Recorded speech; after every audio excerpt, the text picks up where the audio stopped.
Hello guys, ndagusuje kandi ngo ikaze wahisemo kunkurikira ku Nkomangiro TV ukabura ahantu hagiye hatandukanye haba hanze y'u Rwanda cyangwa se ukabura no mu Rwanda ariko ugahitamo ibiganiro nkugezaho umunsi ku munsi uhabwa umugisha.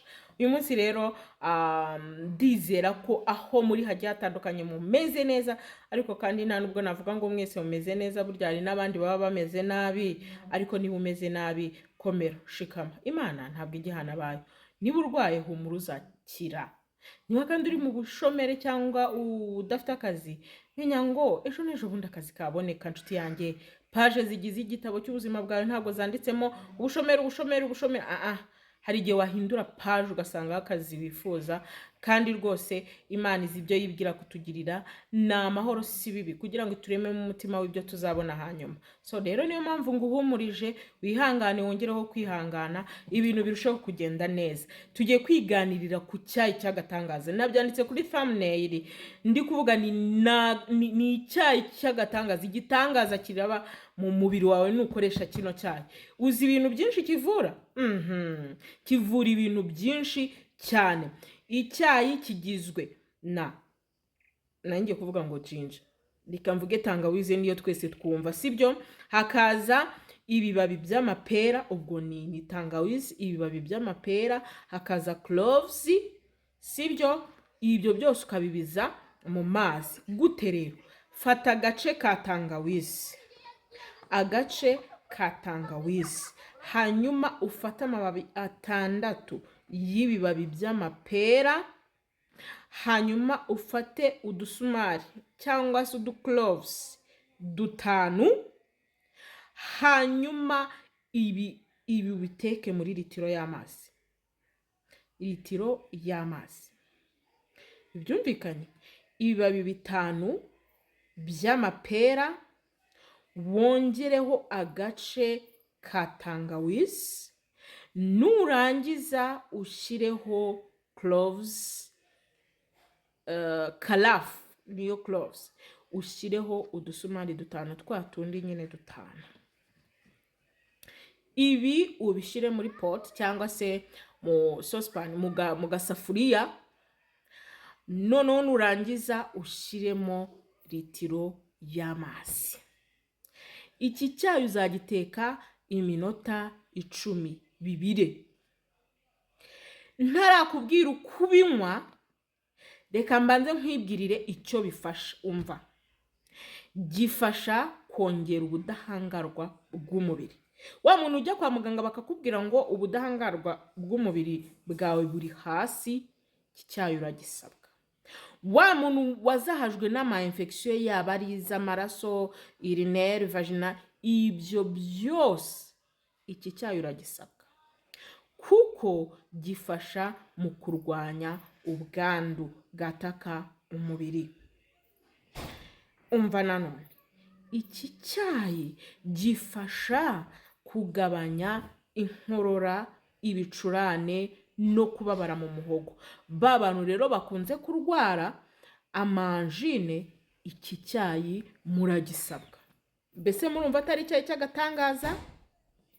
Gifasha igogora gukora neza. Hari abantu usanga igogora ryabo ridakora neza, bakarya bakumva baragugariwe, bakarya bagafunga ntibajye kwituma. Iki cyayi muragisabwa. Ba bantu bakunze kugira ibyuka, bakagira ibyuka mu nda, nyine akumva yabyimbye, akagira n'ibyuka mu nda, gasura binuka, iki cyayi uragisabwa. Gifasha kubungabunga ubuzima bw'umutima. Niba ugiye kwa muganga bakakubwira bati umutima wawe nyine ugiye ufite ibibazo bigiye bitandukanye, mubyeyi, musore, mukobwa, iki cyayi uragisabwa. Usabwa kunywa iki cyayi. Gifasha kugenzura igipimo cy'isukari mu maraso. Gifasha gukontorora cyangwa se kugenzura igipimo cy'isukari mu maraso. Iki cyayi ni cyiza. Gifasha kandi kugabanya ububyimbirwe, inflammation, mu mubiri ndetse n'ububabare bw'umubiri. Hari abantu usanga bari kuribwa mu mavi, bari kuribwa umugongo, bari kuribwa mu mugongo, mu mavi, bakaribwa mu bitugu, nyine ububabare bw'umubiri bwose. Uyu muti cyangwa se iki cyayi uragisabwa.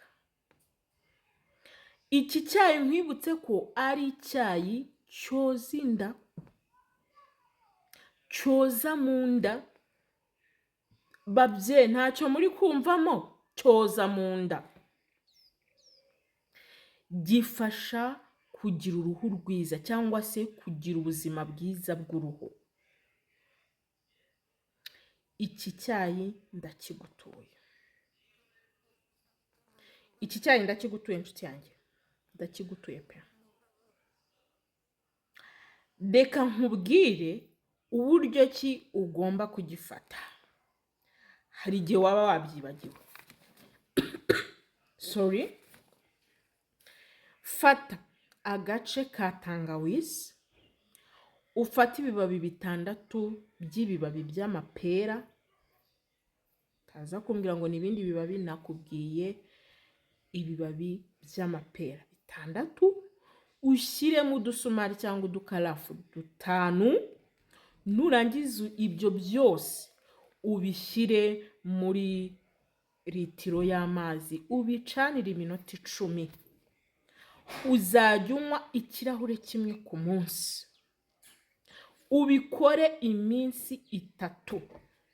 Wirenze ukwezi uwongere ubikore. Ni ukuvuga ngo uzajya ubikora nyuma y'ukwezi. Wabikoze iminsi 3 muri uku kwezi kwa 8, uzongera ubikora iminsi 3 mu kwezi kwa 9, wongera ubikora iminsi 3 mu kwezi kwa 10, gutyo gutyo kugeza igihe uzumva umubiri wawe rwose umeze neza. Nyaboneka ujye ukurikiza urugero umuntu yakubwiye ruringaniye. Ujye ukinywa ukurikije urugero ruringaniye nakubwiye. Taza kumbwira ngo kuko wifitiye uburibwe ugiye kubinywa iminsi 10 cyangwa iminsi 20. Ndakubujije. Kandi ukurikiza amabwiriza kugira ngo ugere ku musaruro wifuza. Nagira ngo ngutangarize ngo ubuzima bwiza ni ubutunzi. Burya ntabwo ushobora gutunga urwaye ngo wumve ibyo utunze birakunejeje. Ariko iyo ufite ubutunzi, Imana ikagutiza n'amagara mazima, inshuti yanjye ntako bisa. Bifurije kugira amagara mazima, sibyo? Kandi reka nkwibutse gukanda subscribe, utangendana please. None se niba ikiganiro gikunze, gukanda subscribe ukiyunga n'aba bantu 160 babikoze. Imana ibahereze umugisha babikoze. Ukiyuka gukanda like ku kiganiro, nukuri bintera courage, binyereka nyine ko muri kunkunda, sibyo?